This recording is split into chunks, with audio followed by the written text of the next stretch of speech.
भारताने ऑपरेशन सिंदूर केल्यानंतर 5 मोठ्या दहशतवाद्यांची नावं चर्चेत आली होती। त्याचं कारण म्हणजे हे 5ही दहशतवादी मारले गेले होते। आता हे 5 दहशतवादी नेमके आहेत कोण ते पाहूयात। यातलं पहिले नाव आहे मुसद्दर खादियन, खास उर्फ मुदस्सर।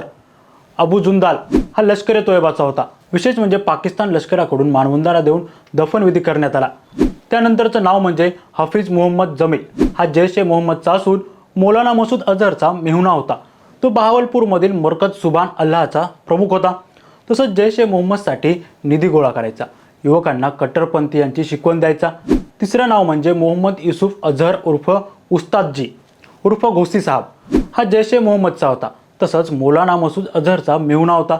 तो जैशच्या दहशतवाद्यांना शस्त्रास्त्र चालवण्याचं प्रशिक्षण द्यायचा।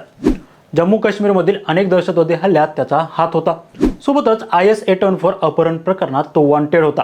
त्यानंतरचं नाव म्हणजे खालिद उर्फ अबू आकाशाचे। तो लष्करी तोयबाचा होता। जम्मू काश्मीरमधील अनेक दहशतवादी हल्ल्यात सहभागी असायचा। सोबतच अफगाणिस्तानातून शस्त्रास्त्र तस्करीत सहभागी असायचा। आणि 5वं नाव म्हणजे मोहम्मद हसन खान, हाही जैश मोहम्मदचा होता। मुफ्ती असगर खान काश्मीरचा मुलगा असल्याचं बोललं जातं। तो POK मधील जैश ए मोहम्मदचा ऑपरेशनल कमांडर होता। जम्मू काश्मीरमध्ये दहशतवादी हल्ला घडवण्यात त्याची महत्त्वाची भूमिका होती।